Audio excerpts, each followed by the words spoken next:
네, 안녕하세요. 주구승입니다. 고려아연 2편에서 본업인 재련 산업에 대해서 간략하게 이제 살펴봤고요.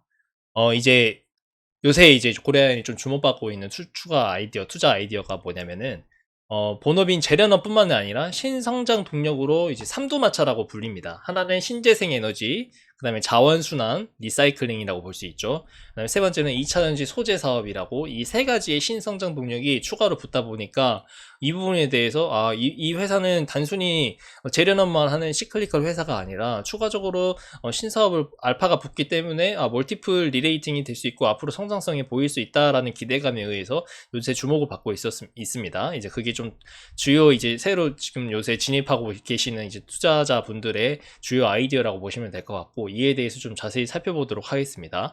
그래서 이 회사 같은 경우에도 실질적으로 이제 사실 지금 막 4차 산업혁명, AI, 로봇 막 이렇게 발생하면서 신사업에 진출하고자 하는 대기업들이 많고 있어요. 근데 이제 제철이라든지 비철 산업 같은 경우에는 우리가 가지고 있는 기술력이랑 연계를 해서 어떤 신사업에 진출할 수 있을까 봤더니 2차전지 소재 사업이랑 자원순환 리사이클링 사업, 그리고 추가적으로 여유가 된다면은 이 태양광이라든지 풍력과 같은 신재생 에너지 및 수소 사업에 진출할 수 있겠구나라고 하고 있고, 진짜 실제로 최근에 고려아연이 정말 대규모 자금을 집행을 해가지고 관련된 회사도 인수하기도 하고 자본 배치를 잘 하고 있습니다. 성공할지도 계속 모니터링 해봐야 되겠죠. 이제 그 중에 첫 번째인 주요 이제 신사업 중에 대표입니다. 2차전지 소재 분야에 진출을 하고 있습니다. 앞으로 2차전지 소재 사업에 진출하기 위해 2020년도 3월에 2년 전 3월이죠.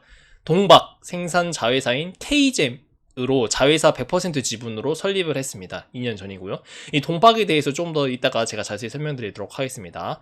그래서 주요 이제 공장 시설이 있는 온산재련소 근처에 5,700평 규모로 이제 만들어졌고요. 그래서 이제 비철 금속 재련 기술력이 원래 갖고 있는데 이걸 활용해서 2차전지에 필수적으로 들어가는 전해 동박 사업을 추진하려고 하고 있습니다. 그래서 이 동박 이게 생산 시설 지금 증설하고 있는 거 보시죠? 7천억 정도 들었고요. 그래서 올해 10월, 2022년도 이제 10월경에 한 13,000톤 규모의 전해 동박을 생산하는 공장이 완공될 예정이고요.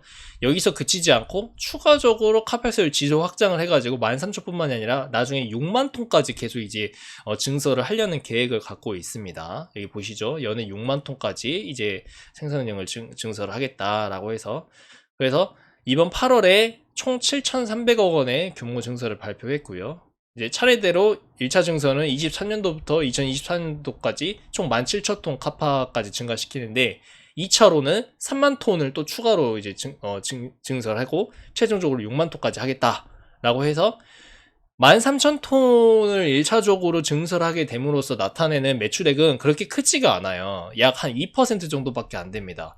원래 지금 이게 매출액이 고려아연 제가 알기로 10조 정도로 나오고 있는데, 여기 보시면은 한 2,200억 가량 정도밖에 안 되기 때문에 매출액 기준으로 2%밖에 안 되는데, 6만 톤까지 증가하게 되면은 이제 매출액 약 1조 원 정도까지 늘어날 수 있죠. 그러면은 매출액 비중으로 10% 정도까지 늘어난 거기 때문에 유의미하다고 볼 수 있겠습니다. 그래서 여기 그래프 보시면은 여기 K잼이 오른쪽에 있고 동박 전에 동박을 생산하게 되는데, 이 고려아연이 이 가운데 있는 전에 동박을 생산하는데 원재료인 전기동을 생산하는 기술을 원래 가지고 있어요. 여기 왼쪽에 보시면 전자제품 폐기물이나 타 재련업체 폐기물을 바탕으로 아연이나 연공정, 그 다음에 뭐 재활용 공정 등을 거치고 이름으로써 구리 부산물이라든지 이런 것들을 거친 다음에 그 구리를 바탕으로 동 재련 공정을 거쳐서 순수한 전기동을 생산을 하고 그걸 바탕으로 전해 동박을 생산한다는 거예요. 그러니까 원재료를 가공하는 그런 기술력을 원래 갖고 있었기 때문에 이걸 적극 활용해가지고 전해 동박을 생산하기 때문에 훨씬 마진이 많이 남길 수 있는 그런 원래 가지고 있는 기술과 시너지가 날 수 있다고 보실 수 있겠습니다. 그래서 6만 톤의 카파 증설을 위해서 타이타늄 드럼, 이게 동박 제조 기계 시설이라고 볼 수 있는데, 죄송합니다. 이 설비를 계약이 완료된 상태이고 원래 확보된 부지를 바탕으로 증사하는 거라서 뭐 무리가 없이 사업이 진행될 것이다 라고 있고, 23년도부터 수익이 창출될 것 같고요. 영업이익률이 한 20% 정도 내외가 될 것 같다. 그래서 2022년도에는 카파 증설이 13,000톤인데 2027년도에는 도합 6만 톤까지 증설할 것이다. 근데 이게 원래 투자자하고 공부를 하셨으면 동박이 뭔지 아실 텐데 처음 보신 분은 동박이 뭔지 모르잖아요. 그래서 제가 예전에 제가 발표한 자료가 있습니다. 여기 보시면은 네, 제가 고려아연 좀 관심이 있어가지고 여기 제가 따로 요약하고 있는데 이 고려아연의 신사업 뭐 동박 전구체 폐배터리인데 지금은 동박 얘기하고 있잖아요. 왜 2차전지 섹터에 속하면 이 수요에 의해서 왜 고려아연 도대체 이렇게 대규모 금액을 투자를 해가지고 증설을 하냐라고 했더니 전방선을 먼저 봐야 되잖아요. 근데 전기차는 앞으로 계속 깔릴 수밖에 없고 그 수요가 엄청나게 커집니다. 여기 차트 보시면은 파란색이 수요인데 공급이 못 따라가는 거예요. 이 배터리 수급이. 전기차 에너지 원 동력원이 뭡니까? 배터리지 않습니까? 그 배터리의 공급이 이 전기차가 생산하면서 필요한 그 배터리 수요를 못 따라간다는 거예요. 그래서 이 LG전자라든지 SK이노베이션이라든지 중국의 CATL라든지 엄청나게 증설을 하고 있잖아요. 그래서 그거를 수요를 따라가기 위해서 전방선을 부지런히 만들고 있고, 그러면 전의 동박이 뭐냐 하는데 배터리를 좀 넘겨서 보겠습니다. 여기 2차전지 배터리 상식 보시면 전기차의 원가 구조, 전기차를 한 대 만드는데 돈이 어디서 많이 드냐 했더니 배터리가 40%나 든다는 겁니다. 전기차 생산 비용 중에. 그럼 배터리 중에서는 이 셀이 가장 큰 비중을 차지하고 있습니다. 배터리 중에서도 그 본체라고 보면 돼요. 이 셀이라는 게. 근데 배터리 셀을 구성하는 게 뭐냐 했더니 소재가 양극재, 음극재, 분리막이라는 거예요. 이 순서로 큰 비중을 차지하고 있는 거예요. 그러니까 전기차 만드는데 배터리가 가장 큰 원가 비중을 차지하고 그 배터리 중에 배터리 셀이 가장 크고 그 셀을 구성하는 소재가 양극재, 음극재, 분리막 순으로 이제 차지하고 있는 건데 이 동박 같은 경우에는 음극재와 관련된 소재입니다. 여기 음극재가 여기 차트 파이 차트 보시면은 오른쪽 보시면은 맨 왼쪽부터 전기차 원가 구조가 배터리가 40%고 부품이 30%인 거 보실 수 있으시죠. 배터리가 40%인데 여기서 배터리 40%에 해당되는 것 중에서 셀이 76%입니다. 근데 이 셀 76% 중에서 양극재가 32%고 음극재가 13%예요. 그러면 얼마 안 될 수도 있는데 라고 생각할 수 있는데 이 전기차가 시장이 정말 어마어마해서 이 배터리 40%에 셀 76%에 음극재 13%만 하더라도 정말 규모가 상당합니다.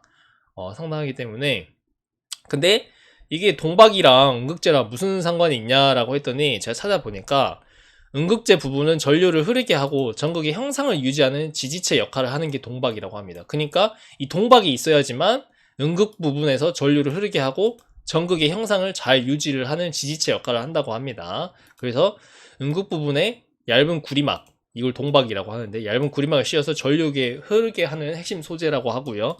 형상 유지하는 지지체라고 보시면 되겠습니다. 예, 그림 보시면은 여기 음극재가 여기 동박이 음극재 형상을 잡아주고 있죠. 그래서 동박 시장이 공급 부족으로 없어서 못 판다고 합니다. 전기차 한 대에는 40kg의 동박이 들어간다고 합니다. 스마트폰은 4g 들어가는데. 그래서 동박 글로벌 수요 전망을 보시면 20년도에는 13.5만 톤의 동박이 필요했는데 약 5년 뒤에 74만 톤이 필요한다고 합니다.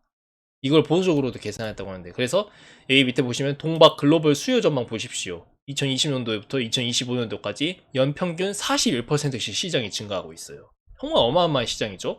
그리고 여기 오른쪽 차트 보시면은 이거 레포트를 발췌한 건데 동박의 수요가 파란색인데 공급이 못 따라간다고 예상이 되고 있습니다. 그러니까 이 동박은 그러니까 만드는 쪽쪽 판매가 될 거라고 이렇게 생각을 하시면 됩니다.